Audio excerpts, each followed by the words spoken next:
18 नवंबर साल 2025 की वो तारीख थी जब सोशल मीडिया पे एक वीडियो बड़ा तेजी के साथ वायरल हो रहा था।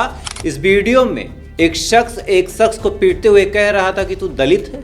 तो एक बात याद रख, हम तेरे बाप हैं, तू दलित है, तूने मेरे ऊपर मुकदमा दर्ज करवाया, एक काम कर, अब तू पहले लाठी खा। उसके बाद गंदी गंदी गालियां उस शख्स को दी जा रही थी, तमाम तरीके से मारपीट करने की कोशिश की जा रही थी और एक शख्स चोरी छुपे इस पूरी घटना का वीडियो बना रहा था। और वीडियो बनाने के बाद जब इस शख्स ने सोशल मीडिया पे इस वीडियो को वायरल किया और वायरल होने के बाद जब इस वीडियो को तमाम लोगों ने देखा तो देखने के बाद तमाम लोगों के जहन में बस एक ही सवाल था कि क्या साल 2025 में उत्तर प्रदेश में अगर बीजेपी की सरकार है तो ऐसी सरकार के अंदर भी क्या एक दलित के साथ ऐसा अत्याचार हो सकता है? और अगर ऐसा अत्याचार हुआ है तो एक दलित के ऊपर हुए अत्याचार के बारे में आवाज कौन उठाएगा? और साथ ही अगर सरकार की मौजूदगी में, पुलिस की मौजूदगी में एक दलित युवक के साथ ऐसी दिन दहाड़े घटना को अंजाम दिया जाता है तो ये गलती किसकी है और साथ ही इस घटना के लिए जवाब कौन देगा? नमस्कार, मेरा नाम है प्रखर राजपूत, आप देख रहे हैं प्रखर ट्रू क्राइम चैनल को और हम इस चैनल के माध्यम से समाज में घट रही एक ऐसी घटना को डेली आपके सामने लाते हैं जिस घटना से कहीं ना कहीं डायरेक्टली या फिर इनडायरेक्टली तौर पे आप जुड़े होते हैं। हम उन मुद्दों को समाज के सामने लाते हैं जिन मुद्दों के बारे में ज़्यादातर लोग बातचीत नहीं करना चाहते और साथ ही हम उन सवालों को सरकार से पूछते हैं जिनको पूछने की हिम्मत ज़्यादातर न्यूज़ चैनल वाले नहीं कर पाते। इस वजह से अगर आप हमारे इस मुहिम में हमारे साथ शामिल होना चाहते हैं तो वीडियो को लाइक करके, चैनल को सब्सक्राइब करके अपना प्यार जरूर दे दें और साथ ही कमेंट में सपोर्ट जरूर करते हैं। दरअसल जिस घटना के बारे में आपको बताना चाह रही हूँ ये घटना उत्तर प्रदेश की है। उत्तर प्रदेश में एक बेहद मशहूर जगह लगती है शाहजहांपुर और इसी शाहजहांपुर में एक थाना लगता है सिधौली थाना और इसी सिधौली थाना क्षेत्र में एक गांव है। इस गांव में एक शख्स जिसका नाम था अचल कुमार, नाम से ही, सरनेम से ही आप जान सकते हैं कि ये शख्स एक दलित युवक है। दरअसल अचल कुमार की आस पड़ोस के रहने वाले कुछ दबंग और ऊंची जाति के लोगों से झगड़ा हो जाता है। झगड़ा होने के बाद अचल कुमार को ये लोग जब काफ़ी प्रताड़ित करते हैं, काफ़ी परेशान करते हैं तो फिर अचल कुमार मजबूर होकर थाने पहुंच जाता है। थाने पहुंचने के बाद एफआईआर दर्ज करवाता है और एफआईआर दर्ज करवाने के बाद संभवतः SC/ST एक्ट जैसे तमाम धाराओं के तहत मुकदमा भी दर्ज करवाता है। ये मुकदमा किसी से बदला लेने के लिए नहीं था, ये मुकदमा इस उम्मीद से था कि बाबा साहब भीमराव अंबेडकर ने जो एक संरक्षण दिया है कि किसी दलित, किसी पिछड़े, किसी आदिवासी के ऊपर कोई अपनी जाति की वजह से अगर अत्याचार करे या फिर किसी की जाति की वजह से किसी को परेशान किया जाए तो ये एक्ट कम से कम उसकी हिफाजत कर सकते हैं। ये एक्ट कम से कम आम जनमानस के अंदर एक डर भर सकते हैं कि किसी गरीब या फिर किसी पिछड़े को परेशान ना किया जाए। इसी उम्मीद के साथ अचल कुमार जब कंप्लेन करता है, कंप्लेन करने के बाद अचल कुमार अभी 4 दिन पहले इसी गांव के आसपास जब सब्जी बेचता हुआ नजर आता है और इन दबंगों की नज़र इस गरीब अचल कुमार के ठेले पे पड़ता है। बस इतना देखते ही इन अमीरों का जो गुस्सा है वो फूट पड़ता है और फूटने के बाद इन्होंने सबसे पहले एक डंडे से उसकी पिटाई करनी शुरू की और साथ ही गंदी गंदी गालियां देते हुए क्या कुछ कहा, आप पहले वीडियो देख लें।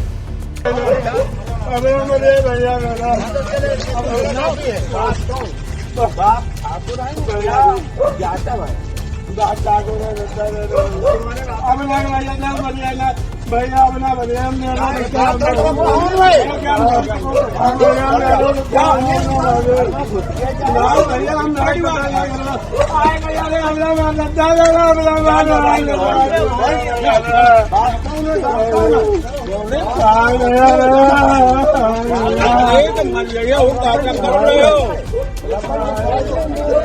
इस वीडियो में आप साफ तौर पे देख सकते हैं कि एक गरीब को तमाम लोग घेर के मार रहे हैं, गंदी गंदी गालियां दे रहे हैं, साथ ही ये भी कहा जा रहा है कि हम तुम्हारे बाप हैं। साथ ही दलित होने की वजह से उसको इस कदर प्रताड़ित, इस कदर मारा पीटा जा रहा। चूंकि ये मारने वाले लोग एक बात बहुत बखूबी जानते हैं कि भले इस गरीब को मार दिया जाए, भले इस गरीब को पीट दिया जाए, लेकिन अचल कुमार की आवाज उठाने वाला कोई नहीं है। गलीमत रही कि इस घटना का वीडियो किसी ने रिकॉर्ड कर लिया। रिकॉर्ड करने के बाद उसने सोशल मीडिया पे जब वायरल किया तो वायरल होने के बाद पूरे इलाके में हड़कंप मच गई। तमाम लोग ये सवाल पूछने लगे कि क्या आज साल 2025 में जहां आज़ादी कितने साल बीत गए हैं, जहां हमारा देश का कानून, हमारे देश का संविधान ये दावा करता है कि आज चाहे अमीर हो, चाहे गरीब हो, चाहे अगड़ा हो, चाहे पिछड़ा हो, चाहे ठाकुर हो, चाहे ब्राह्मण हो, चाहे दलित हो, चाहे SC हो, चाहे ST हो, चाहे आदिवासी हो, चाहे OBC हो, तमाम लोग एक जैसे हैं। किसी में कोई ऊंच नहीं है, कोई नीच नहीं है। कोई अछूत नहीं है, कोई छूत नहीं है, कोई बड़ा नहीं है, कोई छोटा नहीं है। आज के टाइम में बड़ा और छोटा का निर्धारण केवल शिक्षा के हिसाब से होता है, केवल पदवी के हिसाब से होता है। इसके अलावा जाति और जन्मजात चीज़ों से किसी भी चीज़ का मानक सिद्ध नहीं होता। आज ये सवाल तब निकल के सामने आया जब दिन दहाड़े एक दलित युवक को इस कदर पीटा गया और पीटने के बाद सोशल मीडिया पे बाकायदा जब वीडियो वायरल हुआ, तब लोगों ने पूछना शुरू किया कि क्या हमारे देश में ऐसे इंसाफ मिलेगा।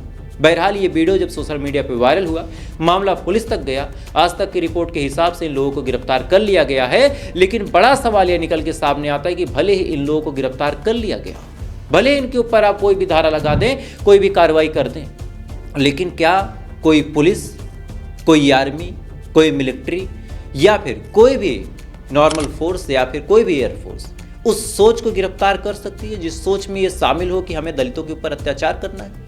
क्या उस सोच को कभी कब्जे में, काबू में किया जा सकता है जिसमें ये शामिल हो कि हमें दलितों को मारना है, दलित तो हमारे पैरों की धूल है? द हिंदू की रिपोर्ट अगर आपको बताऊं तो पूरे देश में 51,656 मामले 2022 में SC/ST एक्ट के दर्ज हुए थे। रिकॉर्ड जो दर्ज है वो 51,656 मामले दर्ज है। उनमें से अकेले उत्तर प्रदेश की बात करें, जहां योगी बाबा की सरकार है, अगर वहां की बात करें तो 12,287 मामले अकेले उत्तर प्रदेश में दर्ज हैं। यानी पूरे भारत में जितने मामले दर्ज हैं उसमें 23.78% जो मामले हैं केवल उत्तर प्रदेश में दर्ज होते हैं। राजस्थान की अगर बात करें तो 8651 मामले राजस्थान में दर्ज हुए। अगर परसेंटेज की बात करें तो 16.75% का जो एक शेयर है पूरे मामले का पूरे देश में, वो अकेले राजस्थान रखता है। बाकी छोटे मोटे परसेंट जो है मध्य प्रदेश के हैं, बाकी अन्य राज्यों के हैं। लेकिन आप सोच के देखिए कि उत्तर प्रदेश पूरे देश का 23% SC/ST एक्ट अपने ऊपर खुद झेलता है। अगर फैक्ट की बात करें तो 100 में से केवल 14.78% मामले ऐसे होते हैं जो फर्जी होते हैं, जो फेक होते हैं। इसके अलावा बाकी जितने भी मामले हमारे देश में दर्ज होते हैं वो सच में SC/ST एक्ट होते हैं। वो सच में वो लोग दर्ज करवाते हैं जो अपर कास्ट वालों से पीड़ित होते हैं। लगभग रिकॉर्ड तौर पे बात करें तो 85% मामले ऐसे हैं SC/ST एक्ट के जो सच में कोई पीड़ित, कोई ऐसा शख्स जिसके ऊपर अत्याचार हुआ है, कोई ऐसा शख्स जिसने सिस्टम और प्रशासन की मार झेली है, कोई ऐसा शख्स जो काबिल था, जिसकी कोई गलती नहीं थी, लेकिन केवल दलित होने की वजह से, उसके नाम के पीछे कुमार लगने की वजह से, या फिर उसके आगे जो जाति सूचक शब्द है अगर कहीं चमार लिखा है, ये लिखने की वजह से उसको प्रताड़ित किया गया, उसको मारा गया, उसको पीटा गया। अब सोच के देखिए कि हमारे देश के संविधान निर्माता क्या क्या ऊंची ऊंची बातें सोच के, क्या क्या चीज़ें सोच के उन्होंने संविधान की रचना की थी कि कम से कम जो दलित लोग हैं उनको इंसाफ मिल जाए। अब बहुत सारे ज्ञानी लोग मुझे आएंगे, समझाएंगे, बताएंगे कि भाई 2025 में तुम कहाँ जी रहे हो, दलितों के साथ कोई अत्याचार नहीं होता, दलितों के साथ कोई भेदभाव नहीं होता। लेकिन एक सिंपल सा सवाल उनसे पूछना चाहता हूँ, आप नहीं जानते तो आप अत्याचार नहीं करेंगे, लेकिन आज भी आप गाँव में जाएं, एक विकसित गांव में जाएं और देख लें कि दलितों की बस्ती के बीच में क्या कभी कोई ऊंची जाति वाला, कोई क्षत्रिय, कोई ब्राह्मण बैठ के चाय पानी करता? चुनाव का मौसम आप हटा दें, बाकी आप साधारणता देख सकते हैं कि किसी भी दलित के हाथ का कोई पानी नहीं पीता। बड़े बड़े पत्रकार जाते हैं, दिखाने के लिए पानी पी लेते हैं, लेकिन ग्राउंड लेवल सच्चाई क्या है? दलितों के साथ आज साल 2025 में भी कितना छुआछूत होता है, कितना उनकी जाति की वजह से उनको डोमिनेट किया जाता है, किस हिसाब से उनको प्रताड़ित किया जाता है, ये हम सभी जानते हैं और ये आंकड़ा हमसे छुपा नहीं है। चाहे आप NCRB का आंकड़ा उठा के देख लें। अगर फैक्ट डेटा की बात करें तो पिछले चंद सालों में दलितों के ऊपर होने वाले अत्याचार में 54% की बढ़ोतरी हुई। कोई छोटी मोटी रकम नहीं, कोई छोटा मोटा आंकड़ा भी नहीं, 54% यानी आधे से ज़्यादा, या फिर साफ तौर पे कहा जाए कि दुगने से भी ज़्यादा मामला अब दर्ज होने लगा है दलितों के ऊपर अत्याचार। अरे क्या बात करते हैं कि आप साल 2025 में। खैर, मुझे लगा कि आज इस घटना को आपके सामने लाया जाए, चूँकि आज अगर अचल कुमार की बारी है, कल किसी और शख्स की बारी होगी, परसों किसी और शख्स की। चूँकि एक कहावत है, सैया भय कोतवाल तो काहे का डर। खैर, आज अचल कुमार के ऊपर इतना बड़ा जुल्म सितम ढाया गया, सोशल मीडिया पे वीडियो वायरल हुआ, तो शायद इंसाफ की गुंजाइश है, नहीं तो नहीं है। लेकिन आज अचल कुमार के ऊपर जो कुछ हुआ है, इसकी जिम्मेदारी किसकी है? क्या शासन की है? क्या सरकार की है? क्या सिस्टम की है? या फिर हमारे संविधान में ही कोई कमी रह गई है जिसकी वजह से आज भी हमारे देश के जो दलित हैं वो सुरक्षित नहीं है, वो सम्मानीय नहीं बन पा रहे हैं, और साथ ही उनको वो बराबरी का हक नहीं दिया जा रहा जिस बराबरी के हक को वो डिजर्व करते हैं। खैर, मुझे लगा कि वीडियो के माध्यम से आप तक ये जानकारी पहुंचाई जाए। बाकी आपकी क्या राय है कमेंट कीजिएगा। वीडियो अच्छा लगा लाइक सब्सक्राइब करके अपना प्यार दे सकते हैं, और अगर आप चाहें तो हमारी इस मुहिम में हमारे साथ शामिल हो जाएं, जिसमें डेली हम समाज के उन मुद्दों को आपके सामने लाते हैं जिन मुद्दों के बारे में कोई ज़्यादा बातचीत नहीं करना चाहता, जिन मुद्दों के बारे में ज़्यादा कोई कहना नहीं चाहता। तो अगर आप चाहें तो फॉलो कर सकते हैं। बाकी थोड़ी देर बाद फिर मिलते हैं, तब तक अच्छे रहिए, खुश रहिए। जय हिंद, वंदे मातरम।